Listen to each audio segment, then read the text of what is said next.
The body of work produced by Ulver, it's extremely all over the place. If you think that you're gonna find music like this in every single one of the records, you're in for a ride.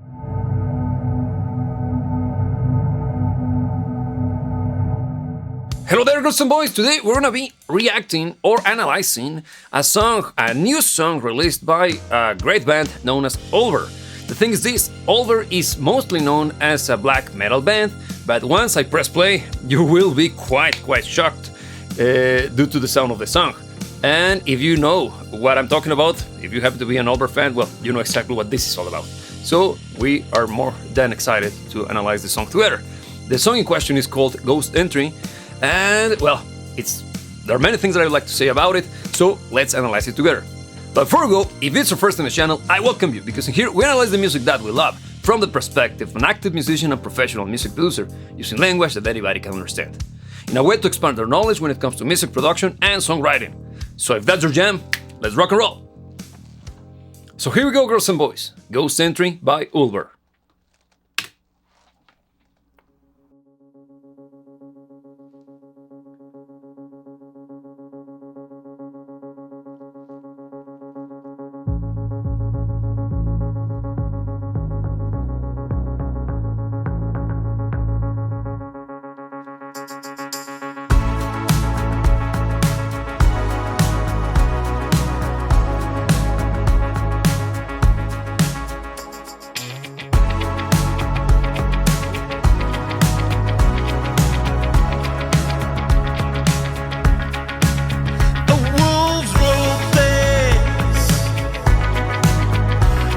Recorded this, and today is Monday, June 21. The day's a number, and so are words. We repeat the same old words. Hello, this girls and boys. Given the fact that I introduced these guys as a black metal band, I can assure you that you weren't expecting this kind of music. But here's the big reveal, girls and boys. These guys have been always evolving. Their music has changed throughout time. And for the last few years, they've been delving into this kind of pop-oriented, but not. I wouldn't even dare to call it pop-oriented, because this is mostly driven by synthesizers. So in my head, and the way that I describe the sound of the band, at least this iteration of the band, it's something closer to what Depeche Mode used to do. I actually decided to react to this song because Depeche Mode has been a very successful band in this channel when it comes to the reactions, but also because it's far from the music that I listen to be very frank with you. But I happen to be a huge fan of these guys, because the way that they are developing this kind of synth-driven rock music, it's very interesting. It has plenty of pop sensitivities, don't get me wrong. It's quite clear, this track in particular is clearly a pop track. But I love the way that they are using the synthesizers to create the vast majority of the core of the sound. The vocals are excellent, don't you think? His range is very short. He's not one of those guys who have a super high pitch voice or anything he likes, but it's extremely expressive, don't you think? I happen to be quite a fan of his vocal style. It fits quite nicely with the music that they're producing. And now, when it comes to the sound of the band, what do you think about the sound of the drums? Pay attention once I press play once again, in particular to the sound of the snare. Okay? Tell me how big it sounds, because this is not your regular size snare, if that makes sense to you. You'll see that every time that it hits the snare, there will be an effect involved, which is reverb. It sounds like this, reverb. But in the case of this being an snare, it would have some form of effect, such as this one. Got it? Perfect. Now pay attention to the sound of this snare inside of the track, and see how much it fits within the overall aesthetic of the song. Now, when it comes to aesthetics, it has this gothic thing going, don't you think? I love it. Maybe that's the reason why I like it. I look like a vampire, so it might be maybe that. But In reality, I find the sound of their music and the aesthetic decisions that they tend to have to be quite appealing and quite unique to them. Again, it reminds me quite a lot of the Depeche Mode, but also a little bit of Nine Inch Nails into the mix, at least this iteration of it. Let's continue. Here we go. And listen back to my voice, a distant ghost, moving objects, the music they make.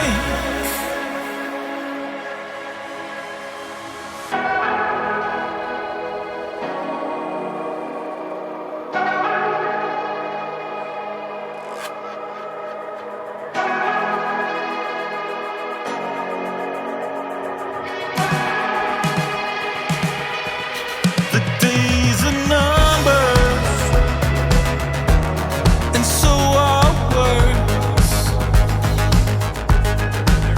We repeat the same old words, and listen back to my voice, a distant ghost, moving objects, the music they make.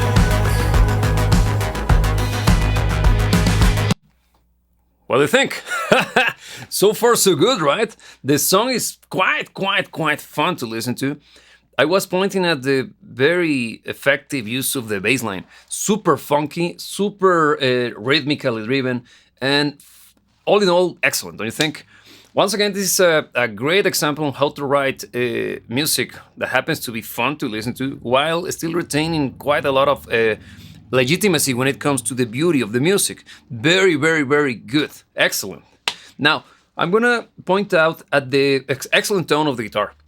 The guitar is fitting amazingly well as well. You saw me several times doing the air guitar thing because it's so well used. I even put in one of those bubbles that it reminds me a little bit of Nile Rodgers, guitar player for Chic, one of the best bands ever. Yes, even though I am a prog rocker, I happen to be a huge fan of Chic. Great funky slash disco music, but whatever. I digress. This the guitar work is excellent because even though it's not prominent when it comes to this in the context of the mix, it's serving the purpose of adding yet an extra layer of rhythmical content. And also from a harmonic perspective, it's quite expansive. It's making the whole thing feel a little bit more rich in content. Nice, right? Now, I want you to pay attention to the screen over here because we're gonna analyze the mix. Now, for those of you who are used to the channel, you know what this is because if you know, you know. But for those of you who are new to this is Decibel, our trusty tool that we use to analyze music through the use of a visual medium. And it's divided into two sections. This section over here, it's what we are gonna use to analyze the frequency range of the song, or if I put it in better terms, the way that the entirety of the frequency spectrum, 20 hertz, which is the lowest we can hear, and 20 hertz, 20,000 hertz, the highest we can hear, is represented throughout time on our track. The higher this line, white line is, the louder that section of the frequency spectrum is. And not surprising at all, we got a stupidly prominent low end, even getting close to the sub bass register. Well, this is kind of driven by those synthesizers, and synthesizers tends to be quite able to reach those frequencies. And the sound is deep, is rich, and this is interesting. We got most of the content of the character, most of the content of the sonically speaking content of the song is gonna be contained in the low register. See how much of the entirety of the song is covered from the 20 hertz to all the way up to 1000 hertz. This section over here, don't be fooled by this. This is the beginning of the mids. It's not the mid range. This is the low mids, known as mid-low mids. And you can see that we got very few elements happening over here. This is important, girls and boys, because our singer, his vocal range, as I mentioned before, is not that high pitch. He's mostly a baritone. A baritone is it's a way for singers to be categorized based on the range of their singing. And a baritone is someone who is in the middle, but closer to the lower register rather than the higher. And it's clearly displayed here. Also, you can see that we don't have that much cymbal action. The drummer, it's mostly working on the hi-hats, and that's why you got some energy here. And that's it. This is not a super high ending track. Of course, most of the music we analyze here, it's never gonna have this hype, this super hyper sounding or super loud section over here in the highs, because that will be super annoying. But that's why the interesting point is that there are not that many high register sounding instruments in this mix. Interesting. Now, this is the important part, girls and boys.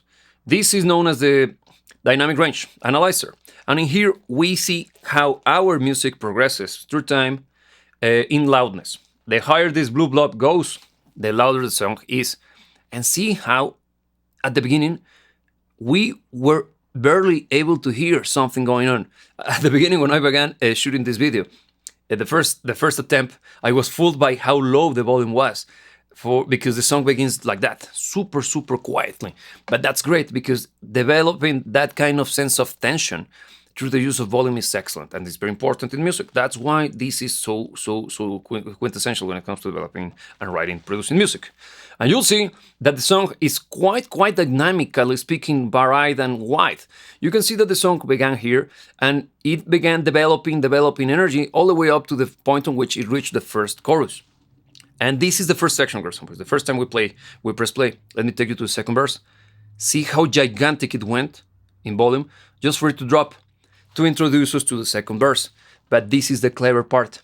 They never hit the same level, the same intensity in volume that they hit in the chorus. Why is that important? I always mention this because the louder a section is, the much more exciting it's gonna be understood by our human ears. And the quieter it is, the more introspective and haunting that sound becomes. That's super important when it comes to producing music, girls and boys, because that's another way to enhance and promote the emotional impact of the song.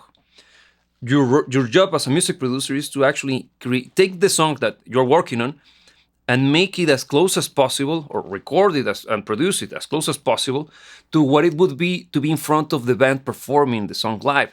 Because that particular human element, it's always missing when you record an album. Why?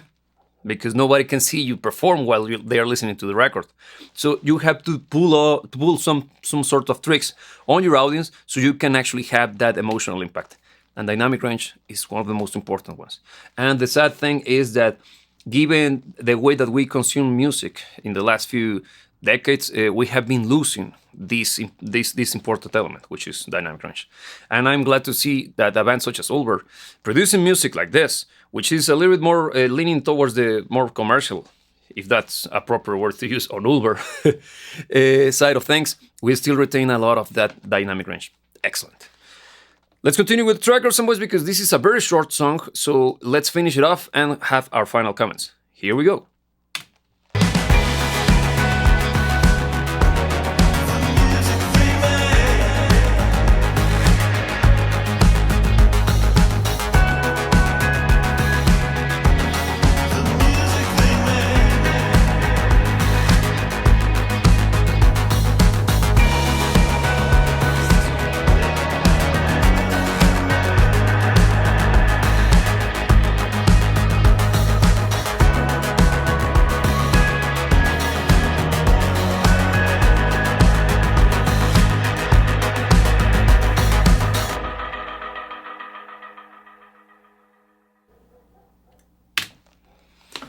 What do you think?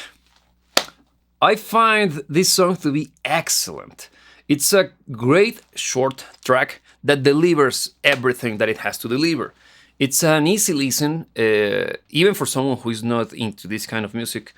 You can show this song and you can make sure you will make sure that those guys are gonna like it. It's a very, very accessible track, in my opinion. The thing is this. The body of work produced by Ulver, it's extremely all over the place. If you think that you're gonna find music like this in every single one of the records, you're in for a ride, because their music goes everywhere. As I stated in the introduction, one of the ways that it always described as is as a black metal band. And even if you play their music, let's say that you play the song on Apple Music, and you let the thing do its genius thing, coming up with more songs related to this one, the vast majority of them are going to be black metal. You'll see what's going to happen. And why is that? Because Ulver as a whole is closer to black metal than it is to pop music or synth rock. But these last few albums have been leaning towards this kind of music, which I think is excellent. If I can recommend an album, a good introduction into this phase of Ulver music, I would say that go straight for the Assassination of Julius Caesars. That's a very excellent album, in my opinion, and it showcases this dark vibe, this dark and moody, gothic-sounding synthesizer-driven rock music with great vocals, great orchestration. Well, similar to this, but less dancey, if that makes sense to you. A little bit more on the darker side of things. So, what do you think, girls and boys? Ulver is a great band. I totally recommend you, and I would love to hear your opinions regarding the song. And if you got any other recommendation in the likes of this, I happen to be a fan of this kind of approach to writing music. And if you happen to have another band that I should be aware of, please let me know in the comment section down below. And if you want me to react to yet another track by Ulver, please recommend me one so we can analyze it together. As usual, girls and boys, if you happen to like this content and if you want to support this channel, the best way to do it is by listening to our music on Apple Music or Spotify, and also by following us on social media such as Instagram and X, also known as Twitter, because that's the best way for you to get in touch with us in a much more personal basis. Now, girls and boys, as every single time that I meet you, I gotta remind you something. Never, ever, ever let anybody tell you what to dream about. Remember that I'll see ya when I see ya.